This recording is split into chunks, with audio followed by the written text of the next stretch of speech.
یاره په سعودي کې د ماسک نه بغیر بهر وتل ډیره زیاته ګرانه او ډیر ملګري ته جرمانې او مخالفي ورکړه شوې وې. نن زما اولنی ولاګ دی یار د ماسک نه بغیر بهر ته وځو. زما سره اوسئ څنګه فیلینګ یعنی څنګه محسوسیږي زما سره د ماسک نه بغیر. یقین اول خو سړی عادت جوړ شوی د سړي ماسک سړی نشي کوزولی، عادت یې د سړي که نه. نو ګورو څه ترتیب دی، زما سره اوسئ.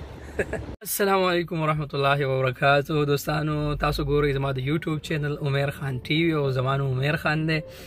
او تاسو ته پته دوستانو چې سعودي عرب کې د ماسک په ماسک باندې چې کومه پابندي وختمه شوې ده، زما سره اوسئ بهر ته وځو او نور ملګری هم دی را سره. او اوس د ماسک نه پابندي ختمه شوې نو خلک اوس هم دی نه چې ما ډېر ملګري داسې ما په خپله مجو غوږونه خو به هم زموږ داسې دغه شوي.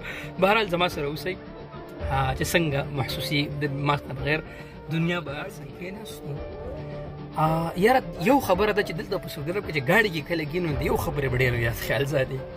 یو به موبایل نه استعمالوي او بل به بیلټ لازمي به لګوي، ځکه چې د انسان لکه د سیفټي دپاره بیلټ انتهایي ضروري دی. او په دې باندې مخالفین دي، موبایل خو مرګ دی په دغه کې استعمالول، او خاص کر مخکې به او دا اوس هم دي چې ګورئ تاسو دوران ډریوینګ تاسو چېرته چې نو هغه ټایم کې ماسک اچوئ که نه.